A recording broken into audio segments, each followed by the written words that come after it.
దెబ్బకే నా కలవరం, కాళ్ళు చేతులు అలాగ అయిపోయింది నా పరిస్థితి.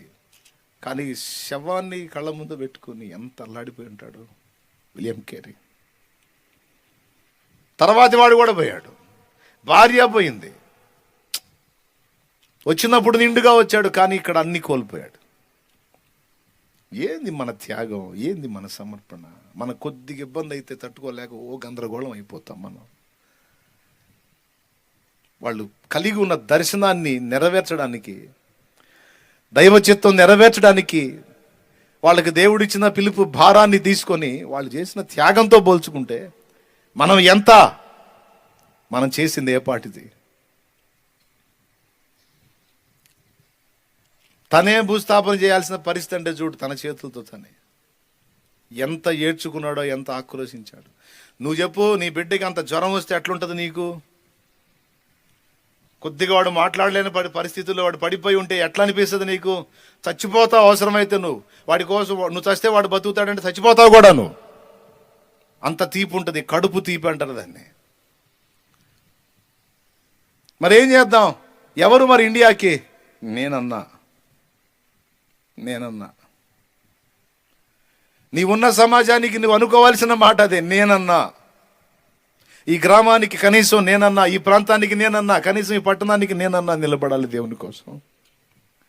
డేవిడ్ బ్రైనార్డ్ లాగా, విలియం కేరీ లాగా, జిమ్ ఎలియాట్ బృందం లాగా ఈక్వెడార్ అరణ్యంలోకి వెళ్ళి అవకాజాతి మనుషుల దగ్గరికి ఎవరు వెళ్తారు? తెలిసి ప్రాణాలతో చెలగాటం, ప్రాణాలకు 30 ఎవరు తెచ్చుకుంటారు? ఎవరు వెళ్ళకపోయినా పర్ల, కనీసం నేనన్నా అనుకున్నాడు జిమ్ ఎలియాట్. ఆయనతో పాటు మేమున్నామని ఇంకా 4 సిద్ధపడ్డారు. ఆ 5 ఏమనుకున్నారు? కనీసం మేమన్నా. చాలా రిస్క్ చేసి 5 ప్రాణాలు పెట్టేశారు అక్కడ. ఏంది మన సమర్పణ? ఏంది మన భారం? ఏంది ఏది మన అభిషేకం? చిన్న ఇబ్బంది తగిలితే అల్లాడిపోతున్నాం మనం, కొద్ది కరువు వస్తే ఇబ్బంది పడుతూ ఉన్నాం, ఏడ్చుకుంటున్నాం, దేవుడిని ప్రశ్నిస్తూ ఉన్నాం. ఏంది దేవా, ఎందుకు దేవా, ఎప్పుడు దేవా, ఎప్పుడు ఆశీర్వదిస్తావు, ఎప్పుడు అభివృద్ధి చేస్తావు, ఎప్పుడు అని గోల. మరి వాళ్ళతో పోల్చుకుంటే ఏది?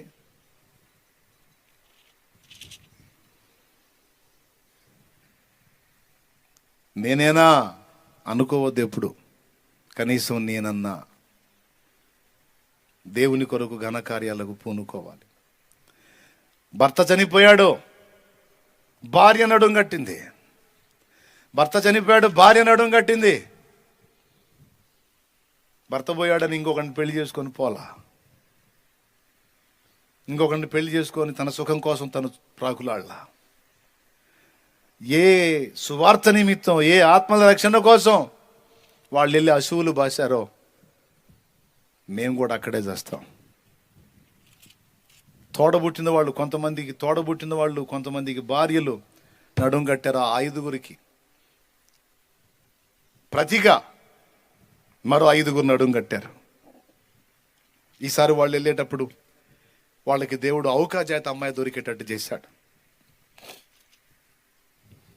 ఆ ఔకాజాతి భాష తెలిసిన అమ్మాయి, చిన్నతనంలో తప్పిపోయి వచ్చిన అమ్మాయి, ఔకాజాతి అమ్మాయి దొరికేటట్టు చేశారు. ఆ అమ్మాయిని తీసుకొని ఆడవాళ్ళు పోయారు, పోయి వాళ్ళతో మాట్లాడారు. అక్కడ ఔకాజాతి మనుషులతో ఈ అమ్మాయి, వాళ్ళ జాతి అమ్మాయి మాట్లాడింది. వీళ్ళు ఫలానోళ్ల తాలూకా, వీళ్ళు మనకు సాయం చేయడానికి వచ్చారు, మీ ప్రాణాలు తీయటానికి రాలేదు, మనకి హెల్ప్ చేయడానికి వచ్చారు. మనం ఆరాధించే వెన్గొంగి దేవుని యొక్క కుమారుడి గురించి మీకు చెప్పడానికి వచ్చారు. వెన్గొంగి కుమారుడే వీళ్ళని మీ దగ్గరికి పంపించాడు, మీకు తెలియక మీరు వాళ్ళని చంపేశారంటే వాళ్ళు ఏడుస్తూ కూర్చున్నారు. మాకు తెలియదమ్మా, మాకు తెలియదు అని. వాళ్ళ దగ్గర కూడా ఆయుధాలు ఉన్నాయి, కానీ మా మీద ఉపయోగించలేదు, మేము చంపుతుంటే చచ్చిపోయారు, మమ్మల్ని ఏమీ చేయలేదమ్మా అని ఏడ్చారు. మీకు తెలుసా, పురుషుల వల్ల కానీ తర్వాత స్త్రీలు వాళ్ళు వెళ్ళి సాధించారు. ఇప్పుడు మీకు తెలుసా, ఈక్వెడార్ అరణ్యంలో అవకాజాతి మనుషుల్లో మిషనరీలు ఉన్నారు.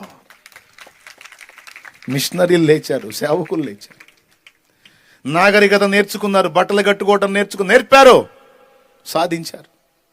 ప్రభునందు నీ ప్రయాస వ్యర్థం కాదని తన గ్రంథంలో దేవుడు రాశాడు. పరిశుద్ధులు వెళ్ళి రక్తం ప్రోక్షించి హతసాక్షులై వాళ్ళ ప్రాణాలు పెడితే తర్వాతే వాళ్ళు వెళ్తే వాళ్ళకి సువార్త ద్వారాలు తెరవబడి అద్భుతాలు జరిగి కార్యాలు జరిగి జీవితాలు వెలిగించబడ్డాయి. ప్రియమైన దేవుని బిడ్డ, గుర్తుపెట్టుకో, గాయాలు లేనిది పోరాటం ఎట్లయిద్ది?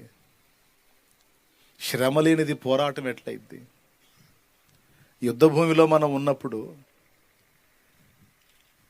మనసుకు గాయాలు తగులుతాయి, శరీరానికి గాయాలు తగులుతాయి. గాయాలు తగులుతాయమ్మా, గుండె గాయాలు ఉంటాయి. షాలేం రాజన్న ఇలాగ ఉన్నాడంటే శృతిమెత్తగా వచ్చి ఉంటాడా? ఎన్నో గాయాల్లోంచి వచ్చి ఉంటాడా? ఊహించండి ఒక్కసారి. ఇన్ని మైళ్ళ నా ప్రయాణంలో నాకు తగిలిన గాయాలు చాలా ఉన్నాయి. నేను పడ్డ ప్రసవ వేదన చాలా ఉంది. నేను కార్చిన కన్నీళ్లు అనేకం ఉన్నాయి. పూల మీద రాలా, నేను పూల మీద రాలా. ఎవ్వరు రారు. నువ్వు కూడా పూల మీద రావటం లేదు, ముళ్ళ మీదనే రావాలి. నేనేనా అనుకోవద్దు, కనీసం నేనన్నా. ఆ మాట అలాగే రాసుకో, కనీసం నేనన్నా.